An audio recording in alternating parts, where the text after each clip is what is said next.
Yeah, Yeah, completely. Okay, this hangout is on air live.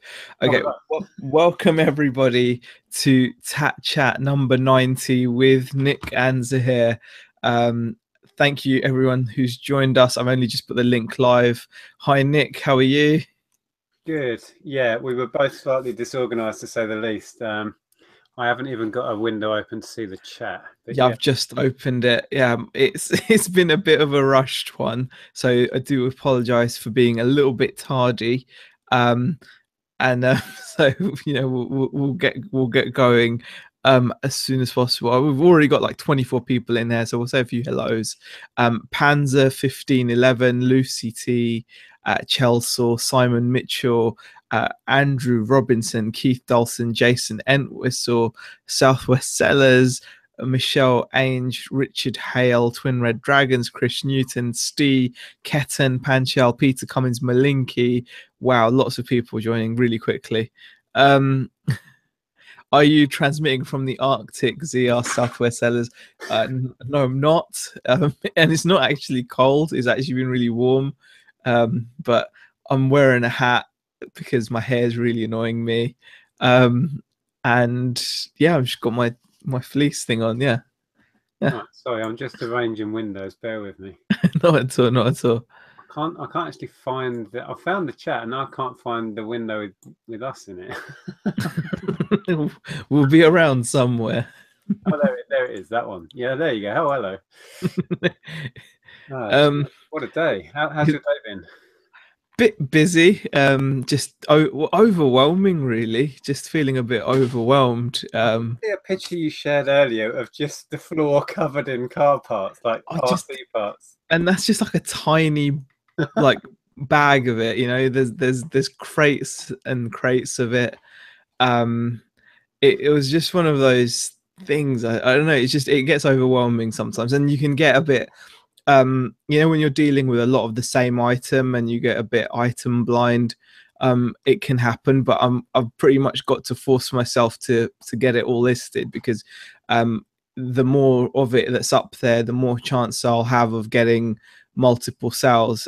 For those of you that don't know, basically I've got a giant haul of X model zone stock. Actually, I wanted to mention this, but I think it was D from the TATCHAT group that mentioned that Alders is closing down this Saturday and they're selling stuff super cheap for anyone that's into RA. That's actually where I got all this stuff from. So, obviously now they're going to be winding down even further. I mean, they still had a lot of decent stuff left, definitely. Is that just one Um, store or is that a chain? it was just one store. Oh, It was okay. just one store. Yeah, I mean, it was a to What be do more they actually specific. sell then? Because they weren't a Model Zone was a separate entity, wasn't it? Yeah, well, Alders itself was a department store, and it went bust ages ago.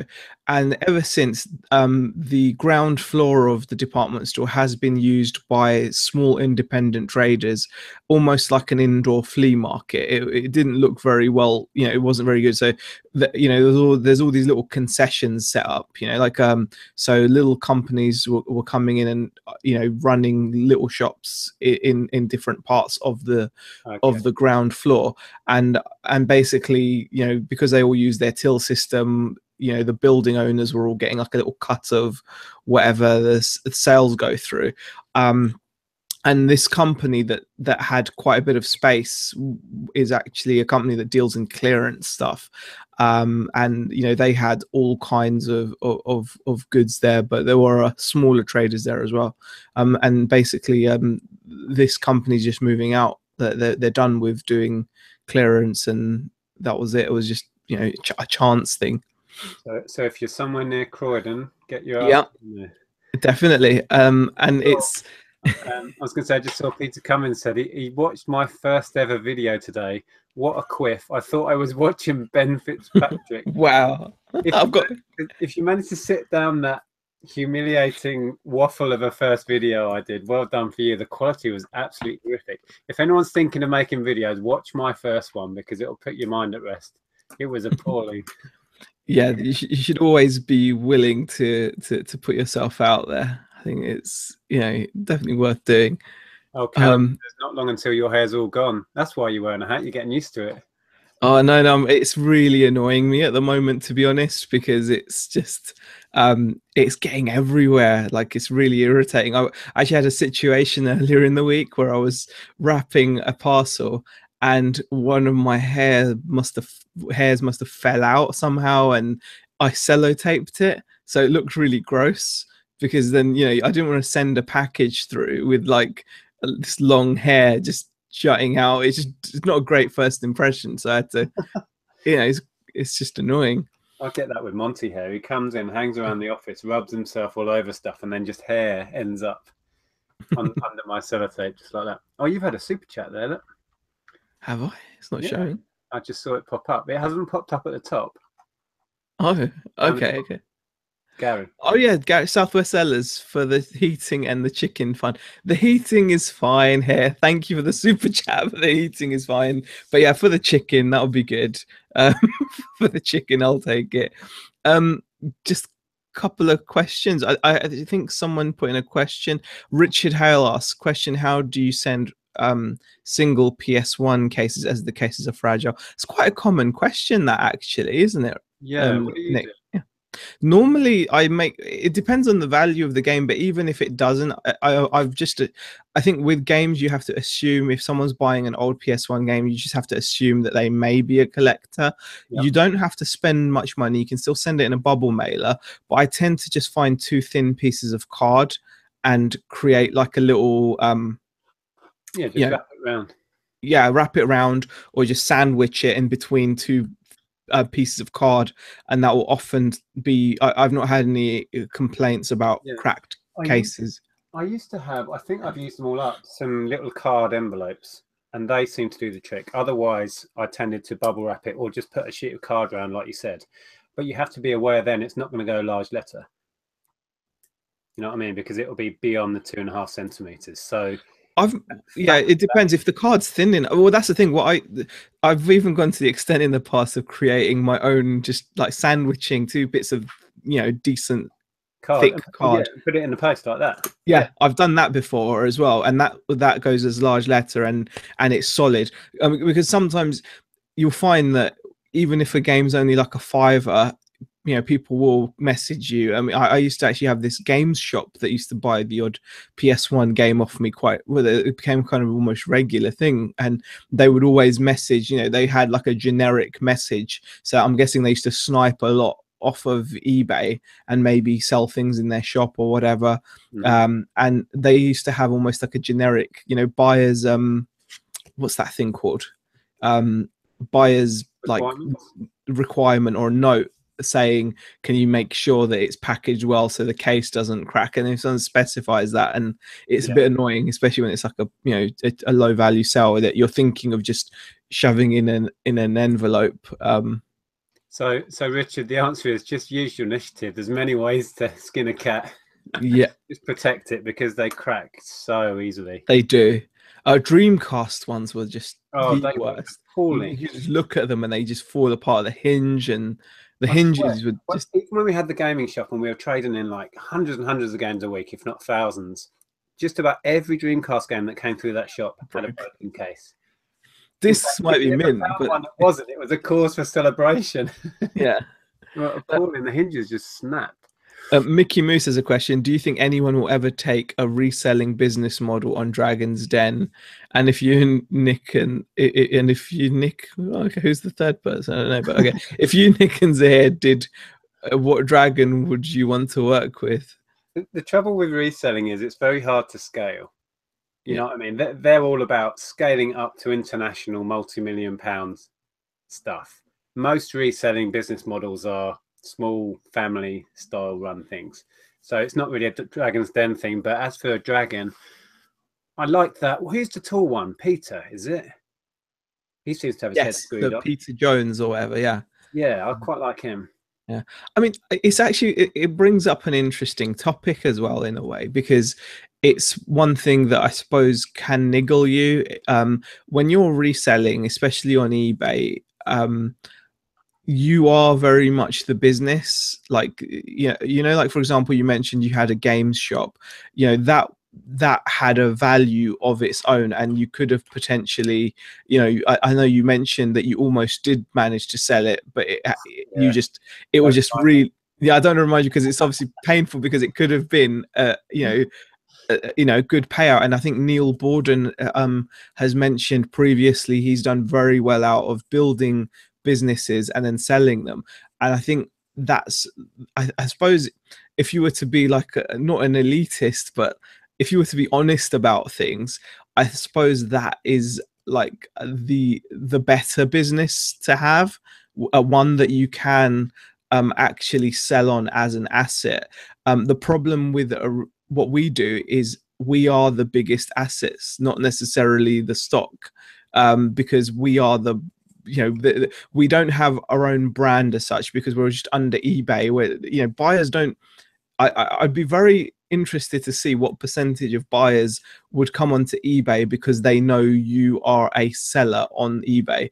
I'd guess it would be in the 0.1 to 1% range, because when most people go shopping looking for something on eBay, they're looking for something on eBay. So you don't have that branding. I mean, what's your opinion on this?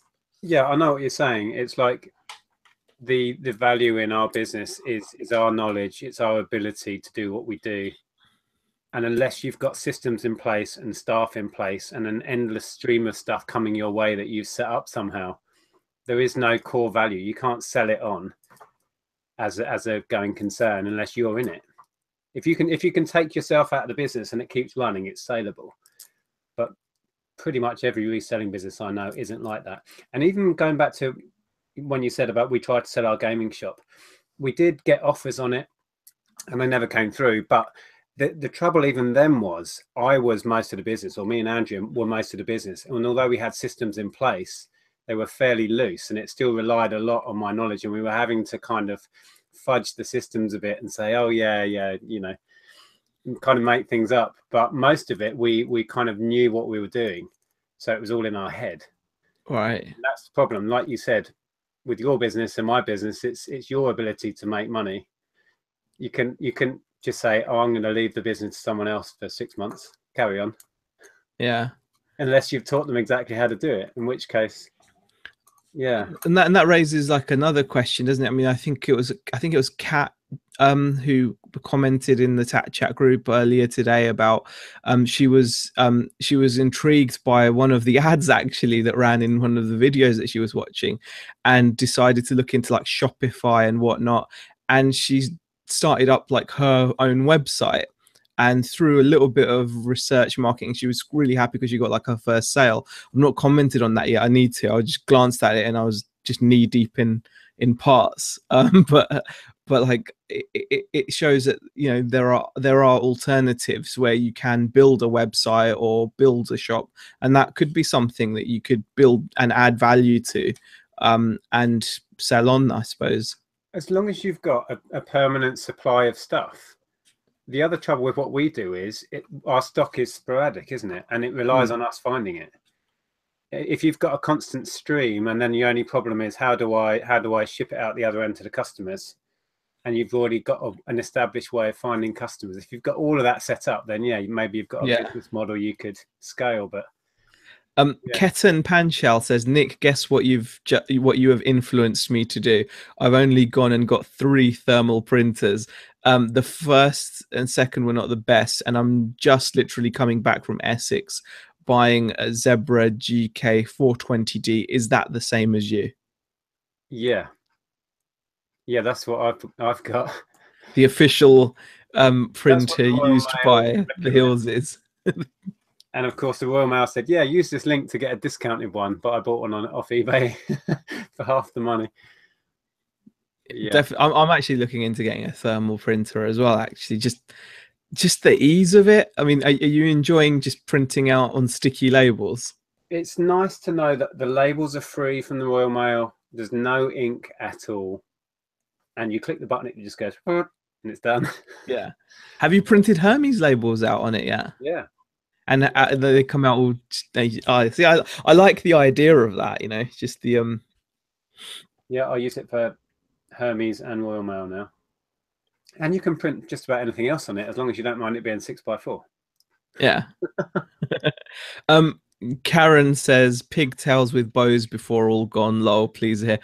I'm sure we can do pigtails and bows. I did actually share a photo of a man bun, didn't I? I'm debating whether to put that out into the We're going to go through the whole gamut of hairstyles, you know, before it's all gone. Mohican. We're gonna have to do these earlier because we're not gonna have time to do them all in one go. As it goes, you just style it. Yeah, as it goes. Yeah, Mohican will have to be the last one then, won't it? Really? And then a little bit at the front before it's all finished. Oh, that doesn't look clever. Try a plat, says Retro's Collector. Pete's Retro. I'm boiling. Hold on. I did actually have it in a man bun diesel engine freak yesterday. I feel like a bit of a pillock, but I tell you what, it was brilliant not having my hair in my face. I mean, I had to ask Rebecca to do it, and I think she did it really tight on purpose, because every time I was like leaning forward or looking left or right, it was pulling at the back of my head, which is quite painful. But overall, I was happier because it wasn't in my face. So we don't really have a particular theme or anything. We were both too busy today to really think about it. Or you want us to cover something, or just drop it in? Yeah, definitely. We're just going to go through the chat today because it's just feeling a bit overwhelmed, to be honest with you. Colin said, "Is that a boxed Furby behind you?" It is. I'm on to Amazon now. I've finished all of the eBay stuff I wanted to get done for now. Next few weeks is all Amazon, so I'm sending some Furbies up to Amazon. So I've been testing that one out. Okay. I saw Peter saying something. Peter Ray.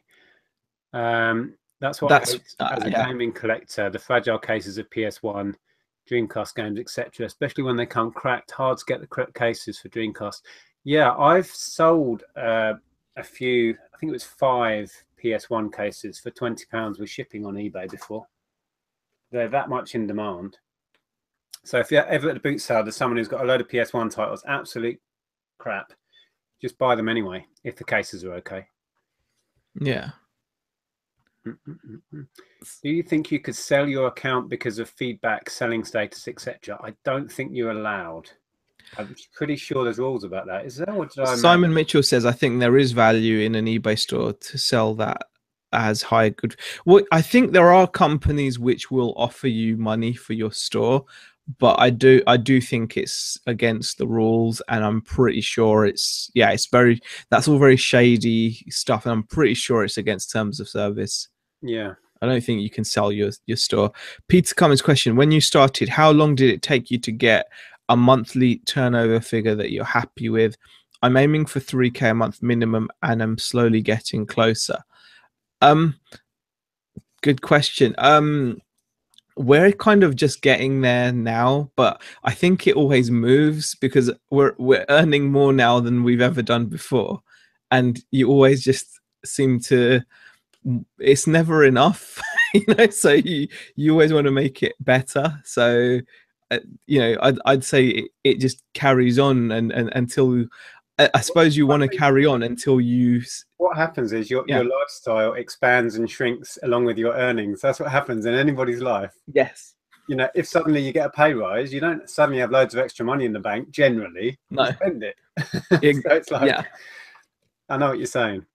I mean, with us, going back to, we get asked this a lot. We were running eBay and Amazon before we both went full time, and we'd got it to a point where it was almost where we needed it to be to know we'd be okay anyway when we quit our jobs. So we kind of busted a gut part-time to build it up for the first year or so, roughly. So that's how we did it. And then it wasn't such a leap, Yeah. I got from, this is Ketan. Oh, it's just retract. I was just reading a message and it got retracted. Something about a Facebook sale. Oh, I can't read it now. I did see it. My Pack Rat Joe is in there. Hi, mate. How are you doing? I have to get Joe back on for chat again. That was so much fun. Definitely. Question: have you closed your Royal Mail OBA account now, Nick? Asked Phoebe. No, it's all connected, and I think I've figured out how to do. I was chatting with somebody on a YouTube video and figuring things out, and I think I've worked out how to do the average weight, and it's complicated. But yeah, I still have to do all the billing through my online business account, but I have a click and drop account which is now connected, and it seems to be that they are billing me on the average weight. But I don't know. It's really, I've only done like 3 orders so far, so I'm still learning, and it's taking me like twice as long as it used to, which is frustrating. But Definitely. Michelle Ainge says just started Rally Roots. I'm guessing watch Rally Roots. He showed a 60-day total of $30,000. You're going to find all figures online. If you watch reselling videos on YouTube about eBay or Amazon, you're going to see the whole gamut, I suppose, of sellers. So you're going to see sellers that are part-time and do it and are quite happy to just earn like a few pounds here and there. You're going to see sellers who maybe earn like 100 odd pounds a month, and then you're going to see sellers who earn like 1,000 odd pounds, and then some saying they're going to be earning 5,000 a month, 10,000 a month, whatever. I mean, I would say that you take it all in, and you kind of have to learn what works for you, because you don't know what the costs are to get that turnover. We always say this. I mean, that whenever like we share turnover, it's almost a pointless figure. The only reason it's of any use to anybody is it just tells you what like a rough gauge of what you've sold that day or that month, without going. That's all it is. It's just to tell you how you're performing on the platform you're selling on. Other than that, it's meaningless, because unless the profit that comes from that turnover is enough for you, then I remember somebody, I think it was Joe Penny's way back ago, said that turnover is vanity and profit is sanity. And yeah, it is almost a pointless figure, because you don't know how much they had to spend on their stock. You don't know what their overheads are. Somebody could turn over $1 million a month, but if their costs 999,000, they've made the same as someone doing it part-time. So yeah. And a lot of people who do have like a lot of cash flow are quite happy to spend, like, I don't know, 5,000 to sell stuff for I don't know, for 20,000. And well, that's not going to happen, is it? I mean, like, they're going to be happy to spend 5,000 to sell something for maybe like 7,000, and then after fees and everything, clear quite a small profit in terms of in percentage terms. Whereas when we're buying stuff and selling it for much higher profit margins. So even though we're not selling like really high numbers, the profit is there to sustain what we need. Yeah, I don't think I've watched that guy. I'd be interested to know what he's buying and selling, actually. Peter Race says, just one. No, I've not heard of that name either. No. Peter Race says, just wondering if anyone saw my latest video on YouTube. The subscribers seem to fluctuate up and down all the time. That does happen. YouTube subs do sometimes, like, it corrects itself and all kinds of stuff, doesn't it, Nick? Yeah, I mean, people come and go. My channel's the same. I wouldn't worry. Just keep going. Just if you're enjoying it, Peter, keep making the videos. The subs will come. Yeah. Just keep doing it for the enjoyment. That's the key. Just make the videos because you want to make the videos, and yeah, the rest of it just comes as part of it. Richard said there you can't sell eBay accounts. I'm sure I'd heard something about that.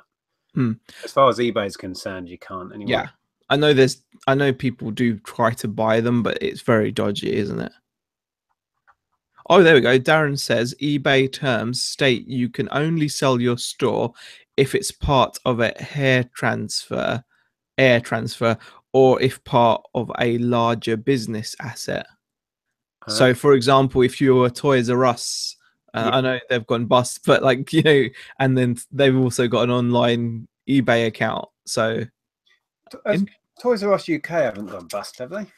I don't know. No, I think the US might have that. Yeah, Yeah, but yeah, so I guess that makes sense. So, for example, if you're a big company, and you also have your own account, but I mean that would mean like, I mean, it'd be weird if like Nike had their own eBay account, wouldn't it?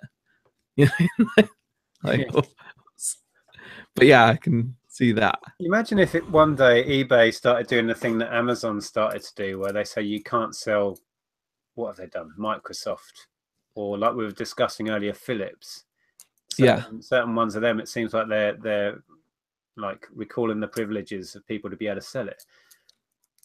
Well, I mean, think eBay would ever go down that road because it's supported by second-hand goods. You say that, but it's really grey area, Nick, because I think I saw, because I understand what you mean. Like on Amazon, brands protect, you know, who or want to control who's allowed to sell their product, right? So you know they don't want anyone selling their items for whatever their reasons are. But on eBay, you don't have that reason, but you do have that dreaded Vero list. And I think I saw again on the Facebook group, someone mentioned that they had a listing pulled for Rubik's Cube. Really? Yeah. So because it was the company that owns the brand Rubik's Cube, pulled. I don't understand how they can do that. I don't understand because if you have an old Rubik's Cube to sell, potentially you could, but the Vero program is exactly that, isn't it? You can't sell certain brands use the Vero program on eBay for the same thing. Like that you're not allowed to use, for example, the term onesie, or you're not allowed to. So imagine if you actually have a onesie brand onesie or whatever.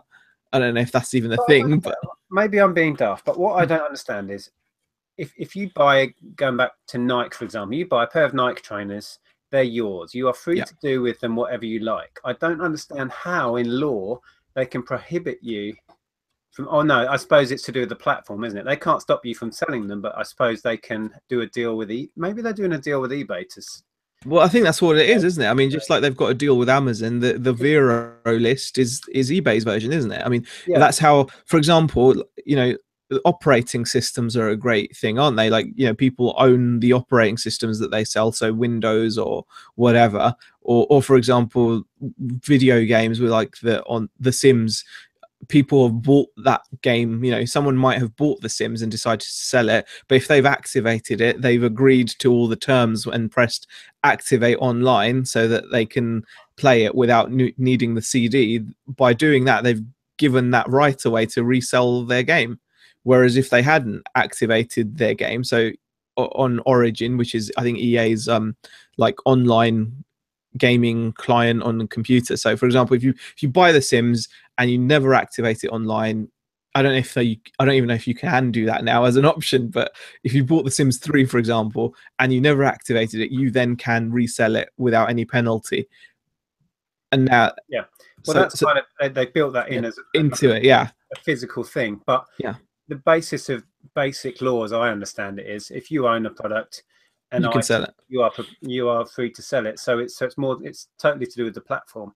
It's not that you legally can't sell Velcro. That's another one that comes up. Well, yeah, people get their listings taken down for using Velcro, even though it's a thing to do with using the copyrighted name, isn't it? That's how they. But what if you do have genuine Velcro on your shoes? And loads of people do. Yeah, genuine Velcro brand Velcro, not a third-party hook and loop system. But the thing about that is, it's not protecting their revenue in any way. How is that helping Velcro? How is that gaining them more sales by people not being able to sell secondhand shoes? Well, I tried to sell knife sharpeners, which were like the Any Sharp knife sharpener, and because they had mine were like some cheap Chinese ones, and I got like a letter, like a proper full-on letter from Any Sharp's like legal team or whatever, telling me that they have complete rights to that design, and anything with that design can't be sold. So they were claiming it was like protecting their intellectual property, right? So it was, you know, I've had one of those situations, and I kind of understood it, but I didn't, because it's like, how can they copyright like a knife shop. Like, you know, it's Was it second hand? no, mine weren't second hand. If it's new, I kind of understand because they want to protect their right to only have authorized distributors. And then, so you'd have to get around that by saying it was second hand, I guess. Yeah. But I don't know. Yeah, it's a grey area. I was just reading Peter Cummins' comment. It says, I saw that 8K 60-day turnover in the TATCHAT. At first it inspired me, then it depressed me, then I forgot about it and got on with work and felt better. That's the thing. Yeah, you have to take something positive out of it if you can, a bit of inspiration, or don't pay it any mind whatsoever. I think that's a really important point, Nick. You've got to figure out what kind of person you are, because and I know it's not right to pigeonhole people, but when it comes to looking at what others have achieved, there are two types of people, and that's it. You're going to be either one or the other. You're either going to be someone that looks at someone else's achievements and success and is inspired by them, or you're going to get depressed by them and it's going to get you down. Now, if it does get you down, you're probably better off avoiding looking at what other people do. There's always going to be people that are, you know, at different parts of their career, if you like, that, you know, and are, you know, there's always going to be people doing way better than you, and people that are looking up to you going, wow, that's amazing. And we're all somewhere on that scale. And as long as you're happy with how you're doing in yourself, then. I mean, there would have been a time that if, like, when I first started reselling, if I'd said to myself, like, I could do £3,000 in sales, even just in turnover, by selling stuff out from home online, in my head, that was, at that time, that would have been just amazing, like mind-boggling. Exactly. But once you do it, and you can do it, it changes how you feel, and then you realize that it's just a case of growth, and you know, there's nothing special about it in any way. It's just probably a really healthy thing to periodically look back at where you've come from as your own seller and your own business, and go, oh yeah, a year ago I was doing X, Y, and Z. If you've gone downhill, you may actually have to look at yourself and think, what have I done wrong? But most of the time you'll see that you've improved, you've got more efficient, you're buying better stuff, whatever it is. And yeah, it's probably a good thing to look back and see if you are improving. That's what I'd say. Shane has a question. Should I just close my eBay account and blow all my money before Trump does something silly? I'm not sure. Right, end of the world is nigh. And will you take lesson Peter Cummins are saying yes, Shane? Take their advice at your own risk, Shane. What I'd say is probably best to hold off and let Rocket Man and Donald. I tell you, since Donald Trump got in power, I have paid less and less attention to the news coming out of America, because it's just it's like some weird farce. It's like, you know what I mean? And if I actually absorb it all, it scares the crap out of me. So I've kind of stopped listening now. Yeah, I think I've buried my head in the sand, because he's a nutter. He really is a nut job. It's just strange. I think we live in a very strange time. That's all. It's just, if I think about it too much, I do get quite worried about. Yeah, if you think about it seriously, that this is now the situation, actually. You've got him over there, and then you got Kim Jong-un over there. Yeah, I mean, it is almost like a TV. It could be like a TV show, couldn't it? Like a, you know, they could make like an awkward situation comedy, like Donald and Kim sharing an apartment in Manhattan, and like a Family Guy style cartoon. Yeah, with all their differences, how they annoy each other. You know, oh, Kim, did you leave the milk out of the fridge again? And or something. I don't know. My rocket's bigger than your rocket. Yeah, exactly. Lee McCullen says people will happily share turnover, but it means NAFL, net profit, is the key number in a business. Completely. Exactly. That's what we're saying. There's no more. Anyone can turn over big numbers. If they've spent the same to get there, what was the point? Exactly. Hi, Kirsten. Just seen she's popped in. Hi there. And Twin Red Dragons Brewery has a question. Says, Nick, did you sort out the Sylvanian family's house you had on eBay?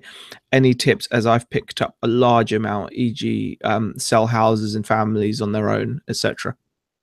If you mean, did I sort out the problem? Because I sold it. I listed it and sold it really easily for, what was it, £100? I think, something like that. We did sort that out. It got shipped to, I think, France. It got smashed on the way, and I was reimbursed, and the customer kept it. So eBay swallowed the £100 loss there. Fair enough. But yeah, as for sorting out the Sylvanian families, I found that really quite enjoyable. Setting them all up, playing with my little animals for a few hours. You would though, because you're just a bit of a strange one. Steve, I enjoy lots of things I shouldn't. yeah, I mean, like treating yourself to a big FBA haul. Yeah, there's box number 3 today. Box number 3. Yeah. Wow. Pretty productive day then. Steve says, I'm one of those 100k a month kind of guys. Don't want to show off or nothing. Completely understand, Steve. Completely understand. Oh, he's balling. He's balling, definitely. Oh, you've got super chat in there. I don't know where you are in the chat. I'm behind. I think I'm trying. There's 2. Oh, Krillin says, Zaheer streaming from the Arctic. It's 85 degrees here. What? It's not cold, but I'm comfortable. I'm cozy. I like feeling cozy. I'm cozy in this. This is really keeping your hair out of your eyes. That's all it is. Yeah, and the hat is to keep the hair out. Yeah, because I was gonna come on in a man bun, but I just chickened out. I was gonna just rock the man bun. Just going back to that whole Vero thing. Darren said there, I had a used turtle nightlight removed due to Vero. So that's used items do get removed. Yeah, they're just not allowing you to use their copyrighted brand name. Yeah, it's just, which is insane. I don't get it. It's there's another Krillin super chat a bit further down. Let me scroll down and find it. We're way behind. Nick, if you come to Queens, New York, there are thousands of Trumps. There are thousands of Trumps? What, in New York? New York is his town, is his city, isn't it? So he's got Trump Towers there, hasn't he? Yeah, he's got it all. God. All right, let's go for some more. I didn't go to Queens, so I'll have to do that next time, or maybe avoid it now. Z is auditioning for a part in the film The Thing. Any minute now, he will change into a horrible alien. I tell you what, The Thing really scared the hell out of me when I watched it. That's a great film. Oh my God. I mean, I think I was too young to be watching it, definitely. But oh my God, it scared the bejesus out of me, especially when the dog transforms. That was gruesome. Yeah, that was gross. Yeah, that was. I don't really do horror, but I did enjoy that. That's more of a thriller. It's got some cool bits in it, but wow, that was good. The Thing was an immensely good movie. Yeah, really good movie. But yeah, I'm talking about the original. I know they did a remake. I've not seen that. No, I've seen the old one. Yeah, the old one was just in the 80s, wasn't it? Oh, it was an insanely good movie, but just wow, it scared the hell out of me. It really did. He was saying there, actually, I just scroll back a bit. I used to sell a Ben 10 figure called Feedback. I know the one you mean, I think. All of a sudden, I can't use that word in my listings. Wow. You can't use feedback. Why would someone copy it? No, because I'm guessing it's an eBay rule, because I've had that where I've tried to list an item and I've tried to give people information in the title, and my listing was removed because of the way I'd worded the title, and all I was doing was like giving information, but eBay thought it was suspect in some kind of way. I can't remember what the reason was. They have so many reasons to do these things. I'm guessing what Steve's saying is feedback is probably some kind of like an alarm bell ringing word for eBay. I could understand that, but I can't see how they would copyright that like in the Vero way. No, not in the Vero way, but they can just take your listing down, can't they? So he's probably just had his listing. Oh, it's so cool. There's people talking about the Rubik's thing. What do you call it then? A puzzle cube? Puzzle, yeah. That annoying puzzle where you can't get all the colors. I can never do it. Oh, someone had meerkats pulled because of compare the meerkat. I had that. You've had that as well. See, that's it. You've got to. I mean, I don't. Obviously, we've talked about not worrying about things that you can't control in the past. So again, I'm not going to get like concerned about it, but okay, I'm going to get slightly concerned because it is slightly concerning that these silly kind of rules pop up. I mean, I remember like, I think it's always been a no-no to list like Rosetta Stone and that certain that fitness program that sells really fast. Yeah, there's a Zumba one, isn't there? Yes, and you've always known that there's these certain things, but it seems like now more and more of these, and you've always known to be careful when listing things like Dolce Gabbana and, you know, high-end designer makes, but it's getting a little bit concerning now when you're seeing things like meerkats being pulled and you know, and because how else are you meant to sell it? It is a compare the meerkat. Exactly. I mean, it is compare the market or whatever it's called. It is. People get paranoid and say, where does this end? When are Lego going to say you can't use the word Lego because it's copyrighted? Yeah. When is it's just, you know, you can. But again, then it comes into the situation that you've purchased that Lego. It's your property and you want to sell it. Then surely you should be allowed to use the keyword to sell it. It's insane that. That's my point. About the whole thing. I don't understand how they can say you can't describe your item as what it is. How are they? Yeah, they're exactly. They're literally telling you to not describe your item properly. It's just. As Pete says in here, for meerkats, you've got to call them furry desert rat thingies in a box. Yeah. It's crazy. Oh, Bumcrack Picker says, it may be a bit early, but I have my new modified fireworks ready for November the 5th. I've added some Rice Krispies. So as well as going whiz, whoosh, bang, they'll go snap, crackle, and pop. Very funny. Epic. I love fireworks night, actually. Always look forward to that. Okay. Bit of talk about autographs, and now I've never really sold much. Tracy says, "How do you think we feel here in the States?" Good heavens! Oh, about Trump? Do you think that is? Yeah. I just cover my eyes when he comes on. I can't look. I don't know what it was. There was some news feed that I caught on YouTube. You know, they're doing these live news feeds. I think it was a news feed to do with the hurricane. I think it was to do with Irma. And it was, you know, I wanted to watch it just to see what was happening in terms of news for the hurricane, because obviously it was so terrible and it was, you know, it's a natural disaster, etc. But what was really worrying is obviously it was an American local news station. I can't remember which one it was. It was one of the little local news stations. But what was really kind of weird about the stream was, in the chat, everyone was just typing fake hurricane, you know, anything that was mentioned by the presenter, people were just calling it fake. You know, they were just saying fake, you know, fake background, fake trees, fake presenter, like, you know, like the alternative truth. It's just insane. But when Trump commented on it and said, "Oh, I think it's going to be very bad," what was it? He just came up with a completely bland, pathetic word to describe this hurricane. I'm not into. Not good. It's not good, people. It's not worth bashing him because he's got plenty of support. It's not, you know, he's got his place. I mean, you know, people have voted. I forget he's in power, and then sometimes the news will come on and he's still there, and I go, "Oh, I forgot." Thing is, he's actually been voted in, so you know, people have voted for him, so you have to respect that. You know, you have to. It's just people voted for him, lots of people, and you know, yeah.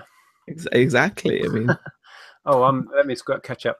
Krillin is again in there with the super chat for you. He says that an example of Queens, New York guy, Billy Batts from the Goodfellas movie, who tells Joe Pesci to get shine box. Yeah, I remember that scene. What? I don't remember that. Oh, he tells him to get his shine box. He tells Joe Pesci to get his shine box, and then they just it was such an amazing scene. And then they come back and they lock the. I saw that so long ago. Oh, that movie's pretty burnt into my mind. I know it scene by scene. Absolutely. Oh, I missed Karen's £2 super chat for you there as well. When are Bex and Andrea going to do a TATCHAT? They have now been asked by so many different people. Andrew put a video out like yesterday, I think. Yeah. And on that video, everyone's like, "Yay, do more videos, do more videos. When are you and Beck going to do one? Do more videos." And I don't know. I'm not sure they're keen. Yeah, it's Andrea finds it really stressful. I shouldn't talk on her behalf, but she, you know, it's not what we do. Getting used to, isn't it? Yeah, you have to get used to this. This is. I don't want to say it's not easy because I don't want to put people off from doing it because it is easy. It's just like anything. I tell you what, I think what's hard because we do this like day in, day out sort of thing. I think for Andrea to kind of just come on and try to fill our shoes, I don't know. It's like we've already set up an audience. It's not like they're going to build. Andrea's going to build her own or Beck's going to build her own. They've got to step into our audience in a way. And I think it's a bit of pressure that isn't helping. Yeah. But I'm not saying it's not going to happen. But I would hold your breath. Exactly. Andrea, I think is going to try and do a few more videos when she can fit it in. Yeah, I suppose it's a case of building up confidence, isn't it? And the more you do, then I mean, I'd love to see those two do a hangout, but yeah, it would be like shift work. We could then be like, "Oh, we'll go down the pub. We'll meet halfway, like in Coventry." Oh, will you take less? Says I saw that fake feed. Fake news feed. Right. And you can no longer use the minifig as well. What? Diesel engine. Lego user groups can no longer use the word Lego in their name. Lego user groups. Yeah, I'm guessing. Insane because social groups talking about the product they love is only helping the brand. Yeah. It's only promoting the brand. It's only encouraging the hobby. It's insane, yeah. Shooting themselves in the foot. Yeah, I suppose you're gonna have to call it. That's why everyone calls them brick things, don't they? Makes sense now. Bricklink and Oh, Malinky talking about voting in Nazis in France. Don't go there. I watched a documentary and that was quite worrying. What do you mean? About the potential power in France. It's bubbling, isn't it? It's parties that are up and coming. It's bubbling. It's the typical thing. People have been, pushed to their limits for ages. Life's not easy for everybody. Yeah, it's just it's unfortunate. A lot of it's knee jerk to the terror as well, which is hard, but it's how people react, isn't it? And then people come along and take advantage of it. So, love you guys, but we need more girls, says Karen. Yeah, I mean, they do. I mean, I know, speaking on Beck's behalf, I suppose she does like to do them, but it's difficult for her as well. She's not difficult as in difficult, but she's much more conscious, I suppose. Like, I suppose for us as guys as well, like we just come online like however we are, it's looking like a state in my case. And come on, what do you mean in your case? Like in come on, look who you're talking to. Trendy Craig David look on. Oh yeah, my trendy. You're so 1997. Oh yeah.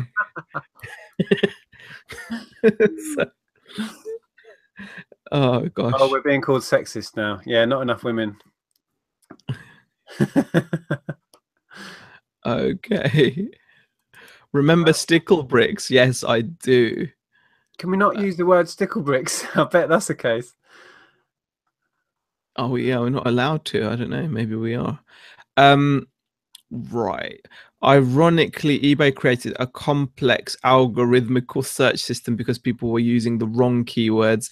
Yet, if you use the correct ones that happen to be copyrighted, it's the end of the world. Yeah. Amelia says, I love filming the videos. It's the editing and uploading I hate. Yeah.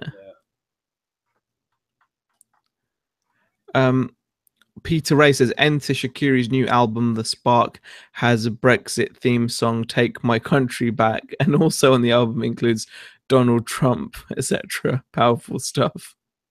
Red Rocket talking about the Vero thing. The manufacturers are claiming you are selling counterfeit items.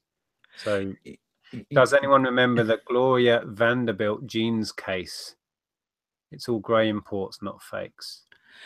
I don't remember that specific case. I don't know what that's about. No, I don't know what that's about, but that's a very good point, Red Rocket, to point out that that's what a Vero claim means. In effect, the person that's put a claim in against you is saying that your item is not legitimate. However, that should mean that you can still sell it, but or you should be able to fight it. You can't use the word, like with the Velcro thing. You just. But the point is that if they think, but the thing is, eBay don't wait to see whether or to ask you, okay, this company is saying that you're selling counterfeits. Can you prove that you're not? They don't ask you that. You will just get the email saying we've removed your listing. Yeah.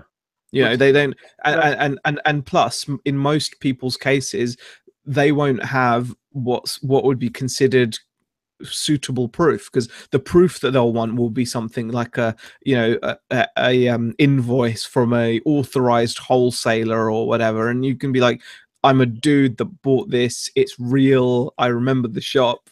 But it's ridiculous. We all understand that eBay has to protect themselves from people selling tons and tons of like fake Nintendo games or whatever it might be. And somebody was saying about somebody selling an emulator, like a SNES emulator. Very good point. Yeah. The other day, and I was instantly appalled at that, because it's right under our nose. It's on eBay, and we get a slap on the wrist for using the word Velcro or whatever it is. Yeah. There's somebody selling hundreds and hundreds of these grey import machines with emulators in, running retro software. So eBay has to be seen to be doing something to protect or to stop the fact that people are selling counterfeit. But then if they take it too far and they do it heavy-handed, you end up with people not being able to sell stuff in general because it's Lego, because it's branded. Yeah. I don't know. They're making a bit of a balls up of it, in my opinion. I think so. I think it's only going to drive people to Facebook Marketplace and places like that where people sell whatever they want anyway. Yeah. Yeah, it's just the way it is. Right. I suppose Lego don't want people to think these are official Lego channels, says Barry. Yeah, I guess so. Darren's version of your own Craig David song there. Listed RC cars on Monday. Listed RC cars on Tuesday. Yeah, it could have been so different. In a way, I'm glad that Craig didn't go down that route. I didn't think that was a great song anyway, but he's on a big comeback. He seems to be everywhere all over the telly these days. I didn't know. Is he on a comeback? Like a big hit, apparently. I'm so out of touch, but yeah, I think he has. And One Man Riot says people who buy RC cars can't afford a real sports car. That's very true, One Man Riot. That's why I love playing with mine. Well, it's much safer. You can smash the hell out of that and not kill yourself. There is that benefit to it. Amelia Reseller says, I picked up the coolest item ever this week, totally out of my comfort zone. I will post the pic in the TATCHAT later on. It's always nice when you do that, isn't it? I mean, we're always looking to push the boundaries of what we pick up. I mean, Nick, you were looking at something quite ridiculous, though. And yes. Should I say what that was? Yeah. Sure. Because I might still buy it. He's relisted it. Has he? Oh, okay. It's up to you. I found a locally listed thing. It's down the road from me. I guess the guy's either like a chiropractor or some sort of practitioner, because there's a picture of this item in his office with his medical certificates on the wall and stuff. It's basically a 6.5 foot long medical couch, like a you know, where you go to talk your problems out, you know, you lie on a couch type thing where the end tilts up, and it's got the bit on the end for the roll of paper. like a doctor's couch, but it's also got drawers underneath it. It's a really fancy thing, and it was on at 50 quid, and I reckon I could get 200 or 300 back. But I'm doing really well clearing stuff. Do I want to? I've got to move it, and it would stick out about 3 foot out the back of my car. But he's relisted it, and I messaged him and about the dimensions. I don't know. I think it's interesting because it just shows that you're always looking to branch out into new things. It's so important to do that, because it's like, I know people think I'm really into RC cars, but it's only happened because of sourcing. I wasn't into them. I'm only into them because I've happened to accrue a lot of them whilst outsourcing, and then I've learned about them. I've gotten into it, and yeah, I've taken a bit of a gamble with the amount I've now bought, but hey, we'll see how that works out. But it's always good to be pushing yourself and just testing yourself like that, whether it be with a giant haul or whether it would be with an item that you've never picked up before. And you know, sometimes spending money on something you know absolutely nothing about, it can pay off. Sorry, I was just going to pick up on how you said that there, that you said you took a huge gamble on this RC stuff. Do you still see it as a gamble? Because surely by now, I'm convinced you're going to make a shed load of cash. Surely by now you must be. I think the logical part of my brain knows it's safe and it's fine, but it's a bit, like I said, it's the kind of the overwhelmed side of me. Like when I look around and I'm like, okay, let's go through this next box, and in each box there's literally hundreds of packets of something, or you know, like it's ridiculous. I'll just be seeing money though. I'll just be seeing money on top of money. Well, it is, but you'd think, oh my god, this is RC parts for old RC cars. How many people out there are still looking to buy replacement parts for this old RC cars that they've got? Won't they just be into the latest and greatest? And everyone's into electric now, and this is all old. And you know, by the same token, I sold like a 1970s Kenwood part the other week for £10. Yeah, it's one little part. I know that's the thing. I know that it's safe logically, but I think it's just when you've got it all around you and you've put some money into it and it's just everywhere around you. You think, I hope this all does sell, because I really don't want to just be left with a bunch of, you know. I know what you mean. It's more like it's not overwhelming aspect of it. Yes, that's it. It's like you said, like you end up just pouring boxes out, and you know, I've got it everywhere. Like hooks, like packets on packets. I mean, I love the way you still got. They've just literally taken it off the slat wall on the hook and gone, chuck the hook in. Yeah, there you go. Yeah, they're like, yeah, they're doing me a favor. If you gather up 40 or 50 of them, you'll get like some money on them. I sold most of them on eBay. I'm going to do that because I've got quite a few of them. But there's opinions coming in. Don't buy it, Nick. Stick to your no sourcing policy. Your stockroom is looking great. I kind of wanted it just to try it. Just to try it. And we've got a couple of jumbles coming up. So apart from jumbles, we're not sourcing. You can give yourself reseller therapy on it. Yeah. Well, I'm also sniping something else. Have you ever heard of, I think it's called Quadro. It's like giant Lego, but you can build little cars to push your kids around in. You can build little climbing frames. Really, really cool stuff. You can still buy it new. There's a massive job lot of that on sale. I've never heard of it before you mentioned it. I'd never heard of it. I think it's Quadro, something like that. One man right says Nick will be finally listing Sports Hall next week. We must hold him to that. Next week? No. Add a few months onto that. After Christmas, how's that? I might be able to stick to that. Stu Mandry is giving it the zo, Mr. Hills. When did this obsession with tap begin? that was my really poor rendition of that, Stu. I apologize, but I get what you were going for there with the zo, Mr. Hills. Yeah. Most of my life, actually, I've had quite a tat obsession. I was that kid at school who always had tons of crap in his pockets. I was just picking up stuff wherever I went. I got that from my dad and my granddad. They're all like hoarders. Shane says, I'd rather whiz an RC Nitro car around a car park than look a poser in a sports car that everyone is aiming daggers at as I lord it past. See, I'd much rather be in a Lamborghini having everyone look at me. I welcome the daggers. I'd be like, I'd drive extra slow. You'd be the guy that we saw in London parking on the double yellows outside. Yeah, and then standing outside his car, just going with us Muppets around. Yeah, I felt special standing next to him. I was like, oh, I'm getting a bit of the high life. They were so cool. That white, was it a white Lambo? Insane. Like the decals on it were just incredible, weren't they? Transformer, didn't it? Yeah, it did. It did look like a transformer. Very warm in Epsom today, like 19 degrees. It was very warm up here, actually, guys. It's believe it or not, it's a warm day. Lovely. Right. You could resell the daggers. God, says Ryan. Darren sold a 1970s picnic set. You've got no worries selling RC parts. Yeah, thanks, Darren. That's actually quite well. Saying that, I did actually sell a couple today, and I had a real.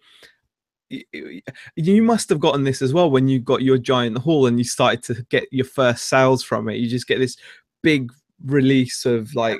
It was odd because some of the lines that I thought, oh, we've ended up with like the sun cream. I'm like, I've ended up with 50 blooming tubs of sun cream. Stick them on, and they were like flying out. Like the big ones were going out at like 30 quid a pot or something. Wow! And I was like, I'd almost dismissed that. I just chucked in an extra 50 quid for this sun cream, and then I had these little cycling thermal hats. They were going out. I think I ended up selling them at about £15 each. Amazing. And I completely dismissed them. I think I paid about 50p or £1 each. But once it started shifting, you do sigh. Yeah, because I'd already had that with the new stuff that I bought. You know, because I'd had a few sales of the die-cast cars, and you know they're going really well. I mean, I just recently sold like a little die-cast Audi for like 27 quid plus shipping, and it's going GSP. And it's like, wow, that, you know, I'm feeling good about the new stuff. I'm confident about it, you know, and it's just nice now that I've started to do the RC stuff, the parts. I've had a couple of nice sales today from it, and it has calmed me down a bit. But until it had happened, I was a bit like, you know. Of course, yeah.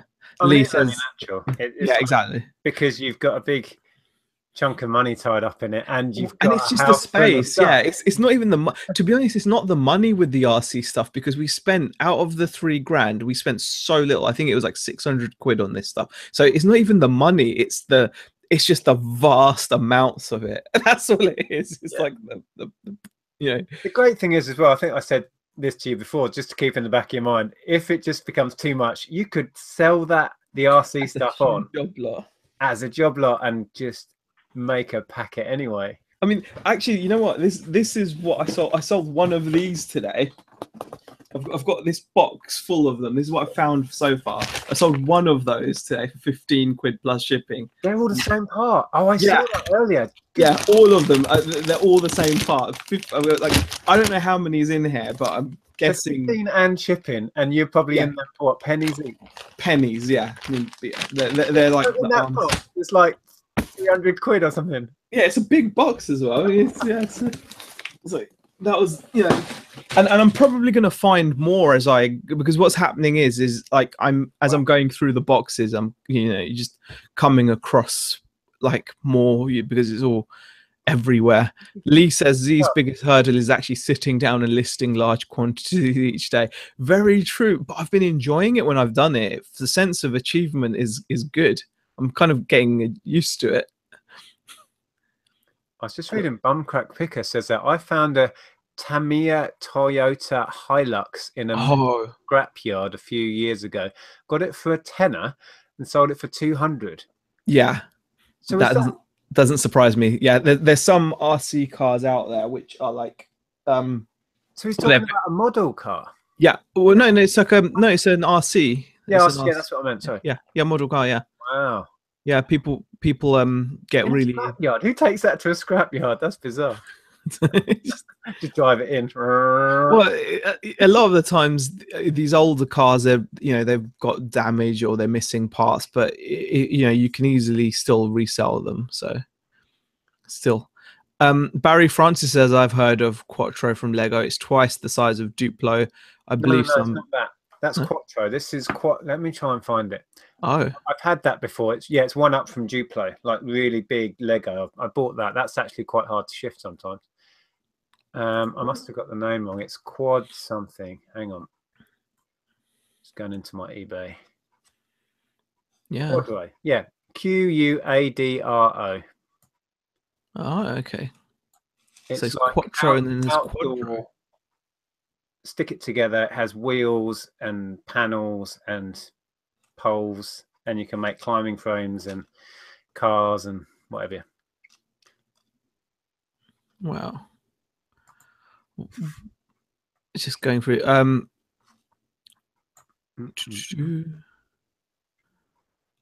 Just going through some more comments. Oh, blimey. 10 past 7. Yeah. Oh, gosh. Yeah. It's 7 past 7. Yeah. Actually, yeah, we should probably call it there because I've got plenty to be getting on with, guys. Shall we go? We'll go through one more because otherwise it will be like odd. So we'll go through one more, and then because we always say we'll do one more, don't we? And then we'll do. Twin Red Dragons. I've just scrolled down. Says question: when I list, I seem to sell the newer item I listed, but when I don't list, I seem to sell old stock. What do you find? I do find when I list new stock, I generally sell 1 or 2 bits that I've listed straight away, and then that kind of brings on a flurry of old stock selling. Yeah, I don't know whether it's still just all in the mind. This you list. It feels to me that when you list, you do sell some of the old, like you can have bits where you list a bunch of new stuff, but then almost annoyingly, some old stuff sells, and you're like, yeah, I've just been listing all this new stuff. Why isn't any of this sold?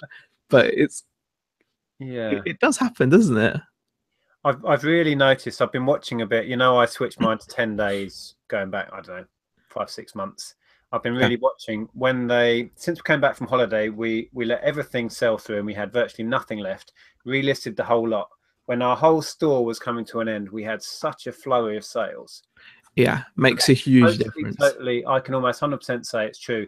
If you have a shorter list time, you're more likely to sell more stuff. Definitely. You get that peak more often as it comes to an end, and then you start small again, and you get that peak, and then you'll get. I've not gone to the extremes of doing 3-day listings, but you could do. Yeah, I think I completely agree with that. The shorter listing time is definitely a massive pro. I mean, like I'm selling things that to the extent where, I mean, the guy hasn't paid yet, which is really annoying, but I've had these CD players listed. I had about 4 of them, so I had it on a good till cancelled, and I did get a sale like a couple months back for like 90 quid. So I was like, okay, I've had a sale now, leave it on good till cancelled, it'll be fine, and things will sell. And nothing, no interest, just loads of page views, no sales. I put the listing onto a 10-day listing, even though I still had a couple of these left, and one sold yesterday or like this morning, like just after midnight. And it makes you think that even if you've got multiples, unless you've got lots of multiples, unless you've got loads and loads of sales, I think, well, it stands to reason, because if you go and do a search now for anything, you'll find first is something that's ending in 5 minutes, or maybe the second in the list is something that's just been listed. Yeah. And then you'll start coming into the maybe multiple sellers or whatever. So your listings are going to outrank them at some point. Yeah. But if you go on a good till cancelled and you're not competing with their level of sales, I hope this is making sense, you're never going to get up there. Yeah. You have to, with a good till cancelled, you're either going to have to sell a few items really cheaply to get some sales under your belt, or hopefully what you're selling, maybe you're the only one out there, then it doesn't matter. Then, so for example, with the RC parts, I was also thinking maybe I should be sticking these all on 10-day listings as well, just to get them seen, just to get as many eyeballs in front of them. I would seriously do both. Yeah. I've done both with some of this stuff. Yeah, like just judge it. I've got a good till cancelled running, and I've got a 10-day cycle running. Well, the same thing. Yeah, you sometimes have to tweak your listing title, so it doesn't say you've got a duplicate. Yeah. Tweak the photos or tweak the words so it doesn't say you can't. That's not a bad idea, actually. Yeah, that's because it definitely does make a difference. And I do worry that with Good Till cancelled, very quickly your listing becomes stale. Yeah. You know, so because there's no harm in trying a Good Till cancelled and then just taking it down in a few months and just, you know what I mean? You've got nothing to lose really. But I will say this: you've got to be quite on top of your stock if you're going to run the two. That's the thing. Yeah, you've got to. Yeah, that's the only other thing I would say, especially if you're doing. Especially if you're doing multi quantities on a 10-day listing, because every time you go to relist it or a sell similar, it's going to reset the quantity to what you originally. If you forget you've got a Good Till cancel, but suddenly start selling it, and you're like, "Oh shit!" Yeah, exactly. I haven't got any left. I've done that before. It's so annoying. Yeah. Okay, guys, thank you everybody. We've got over 100 people, 110 people still watching us right at the end, which is brilliant. Really appreciate everyone joining us for the 90th Tat Chat. That was which is which is amazing. So apologies for the slightly late start. But really do appreciate everyone coming in and commenting and chatting. It makes the chat so much fun to do on a weekly basis. It never gets dull, really, does it, Nick? It's just like, well, I'm pretty sure we wouldn't have carried on for this long doing it. It wasn't a side chat, because we would have got bored of each other by now. Yeah, definitely. There's only so many times you can just chat. The chat makes it all happen, doesn't it, really? So really appreciate everyone in there. We are next going to be on Friday night. Me and Beck should hopefully be back to her usual self. So we'll be doing the Chinwag on Friday, and then Nick and have a guest slot on Thursday. Oh, Thursday, nearly forgot. Yeah, Nick's on Thursday. So who's coming on? I don't know if we should keep. Of course, you can. Wait, it's up to you. Well, the plan is he's up for it at the moment that Tom is going to come back on. He's not been on my channel for quite a while. Or was he on the? No, he was on the game show, wasn't he, recently? Game show, yeah, he was on the game show. But we haven't had Tom on for catch up for a while, so that's the plan on Thursday. So if all goes well, we will be live at 6. Are you going to join us for that one, Zaheer? Yeah, if I'm available, I should be. Yeah, definitely. It'll be nice to pop in and say hi. Fantastic. So hopefully I'll see you guys then. We'll be back on Sunday as well. Yeah, exactly. Every bloody day of the week. See you later. Bye.